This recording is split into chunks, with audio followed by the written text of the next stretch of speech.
It is sometimes said that while God made the world, the Dutch made the Netherlands themselves. It's certain that but for 1,000 years of dike building, of fighting the North Sea for land and for life, wide areas of the Netherlands would still be under the sea. And in this country, the sea is not easily forgotten. To be safe from it, the old towns were built upon timber piles.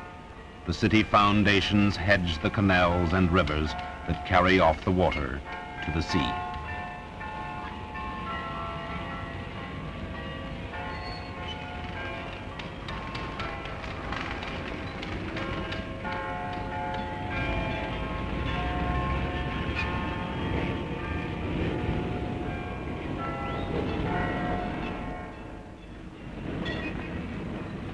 Today, new suburbs and apartment blocks surround these old communities. Half the buildings now standing in the Netherlands have gone up in the past 40 years. And so there has come into being an area called the City of Holland, a concentration of towns grouped between Amsterdam and The Hague and on through Rotterdam to Dordrecht, 1/6 of all the Netherlands. Here live 6 million of the 10 million population. People buying and building, living and working below the high water mark of the North Sea.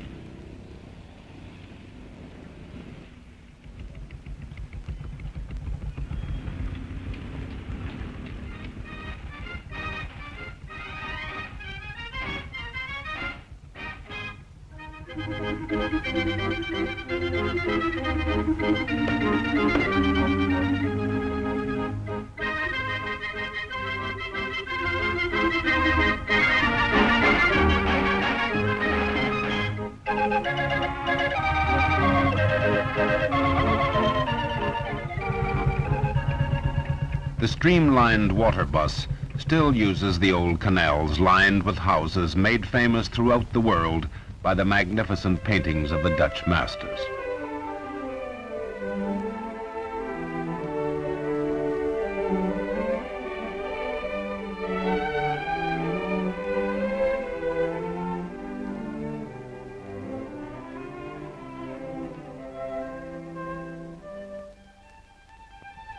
The canal bank remains a playground, and a picture of Holland without children is still as improbable now as it was then.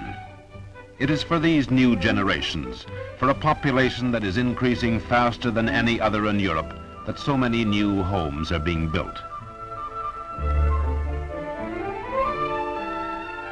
But even if there were room ashore, some prefer to live not by the water, but upon it, in snug, independent houseboats. As neighbors, they have the families that live on canal barges and coastal craft, plying the waterways that shape this land.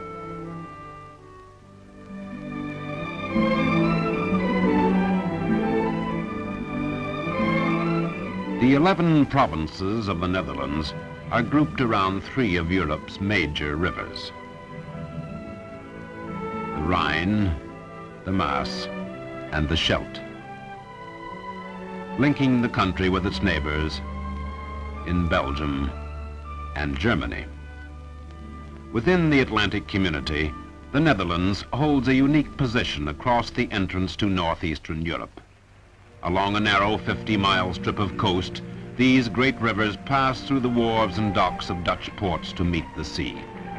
From Germany and France, Belgium and Switzerland, the giant river barges come down to Amsterdam and Rotterdam to transfer their cargoes to ocean-going ships and receive in turn new cargoes for Bâle and Strasbourg, Liège, Maastricht, or Cologne.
Much of the sea-going trade is carried in Dutch ships, the third merchant fleet of Europe and still growing.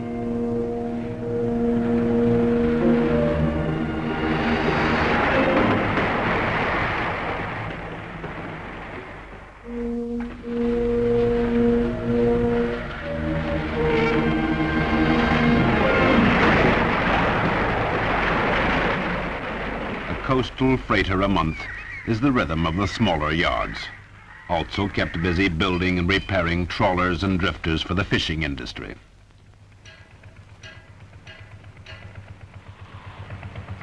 But the bigger ships are being built too, mostly for sale to other nations. In Europe, only Britain and Germany put more new ships upon the sea each year.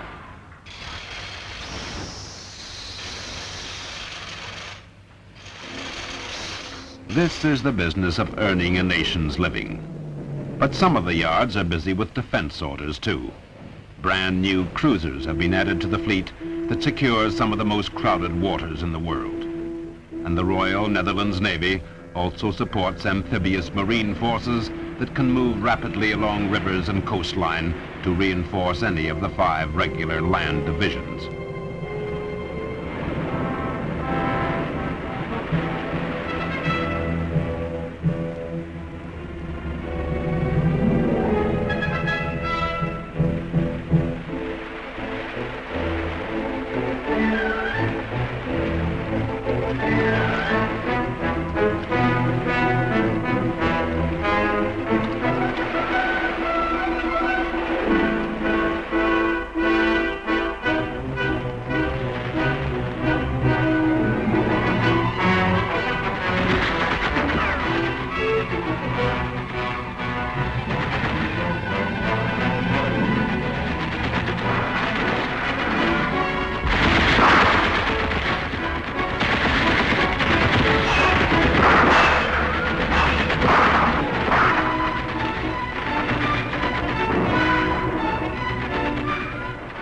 The Dutch spend almost 10% of their national budget on defense, as well as producing specialized equipment for other NATO forces. Long-range binoculars are designed and constructed in Delft, where the telescope was invented. Much of this skilled work is done in the same houses where the industry began more than 400 years ago.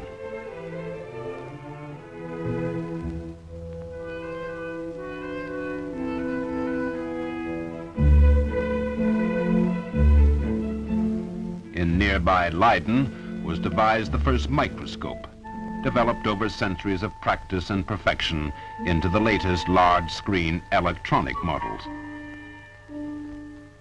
Although sent all over the world, this equipment gets first use at home, in the health centers and hospitals that are the pride of Holland's highly developed system of social services.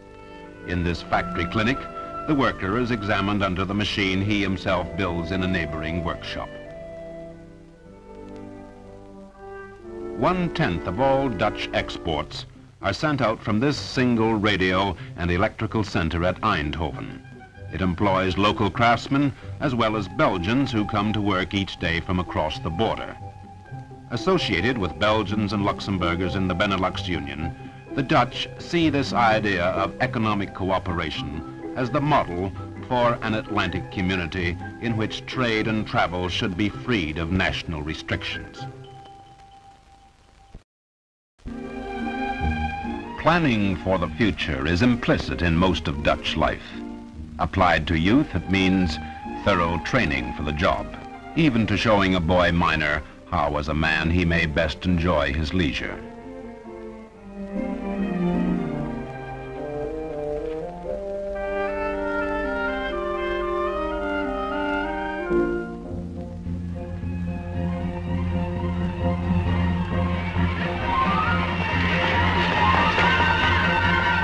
These young pit workers get most of their instruction in the mines themselves, mines that have been worked since the 12th century and yet are the most modern in Europe.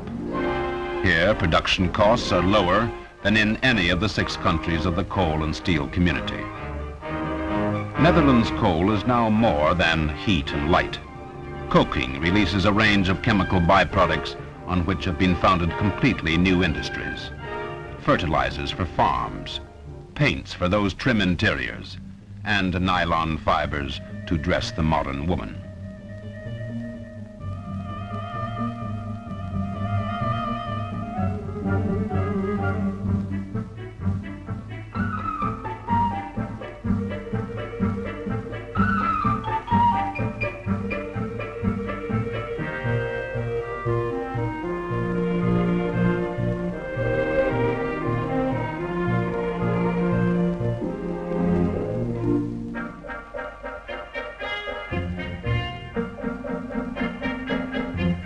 Established almost entirely since the war, this wide range of new light industries has solved the twin problem of finding thousands of new jobs and producing for export.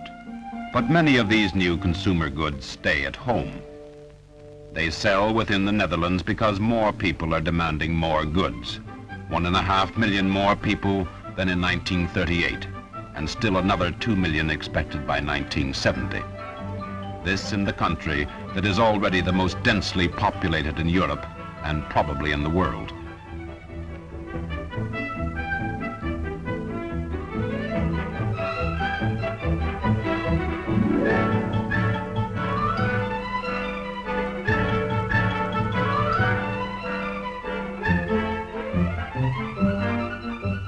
People, 3 times more to the square mile than in the state of New York.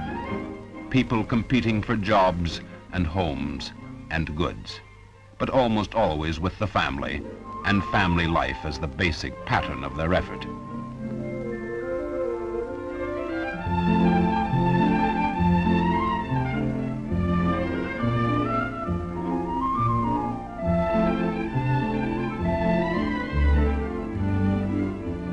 At holiday time, the people and the sea call a truce. But the Dutch are not deceived. One man against the sea is a poor thing, and only through unity have the Dutch been able to build their land.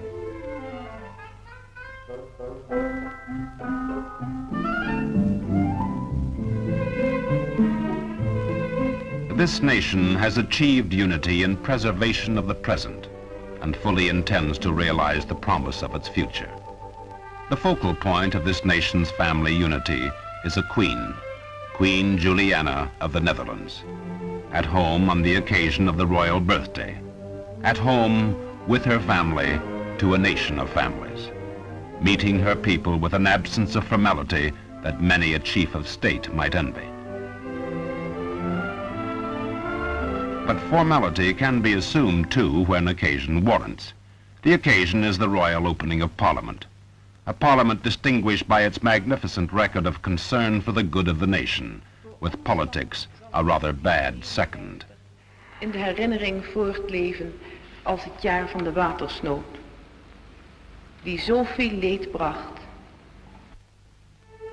Politics do not even enter the nation's key social and economic council, a dull committee room, certainly an unusual one, where 30 members of trade unions meet with 30 of the country's leading employers and 30 representatives of the Crown to discuss and decide what manner of nation the Netherlands shall be 5, 10, and 20 years hence. Where to build the factories and what kind of factories to build, how many houses and what kind, where to offer homes and jobs to the 60,000 more workers that ask to share the nation's wealth each year.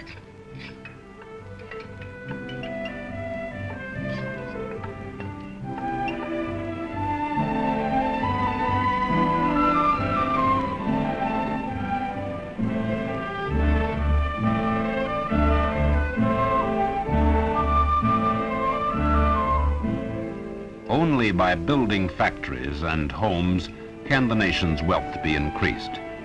But building takes land, and most of the land is already under cultivation. Build over a farm, and the nation loses food at a time when the number of mouths to be fed is increasing.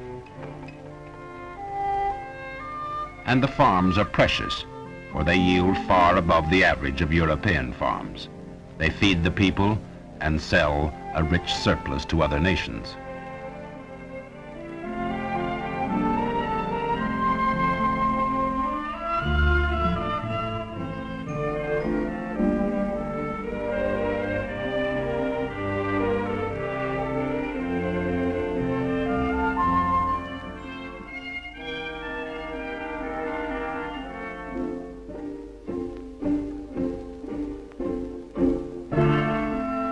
Of this agriculture, the richest and the best known is dairy farming.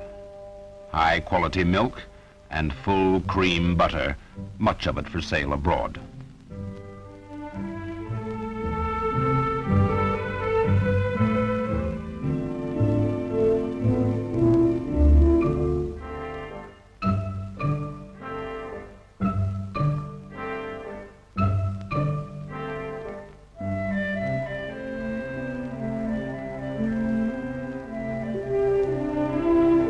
And the famous Dutch cheeses, Edam and Houtse, made by modern methods, but in some places still marketed by porters who wear the uniforms of their ancient guilds.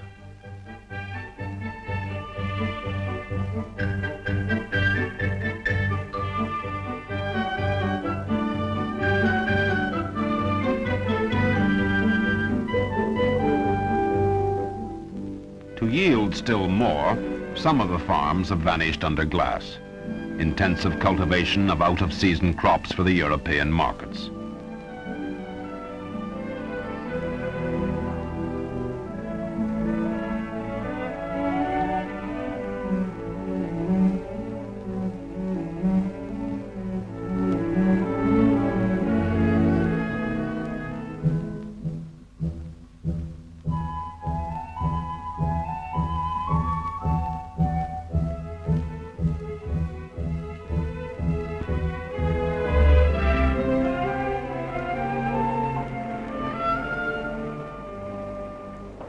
Early fruits, vegetables and flowers, valuable enough to justify air transport, to bring them to the housewives of Germany and Britain, Scandinavia, France and Belgium, within hours of being gathered.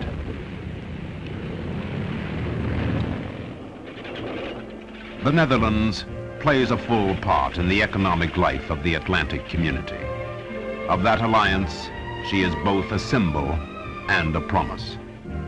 From her long struggle with the sea, she has learnt the value of unity in facing a common danger, and marked the progress that can be achieved in peace. And this progress she must continue. The acres of wheatland that once were the bottom of the sea are now not enough to feed the new generations. The fortified island has become a sleepy country hillock, and high water mark is far inland. And so the sea is being sounded again. For more land is needed, and only from the sea can it be taken.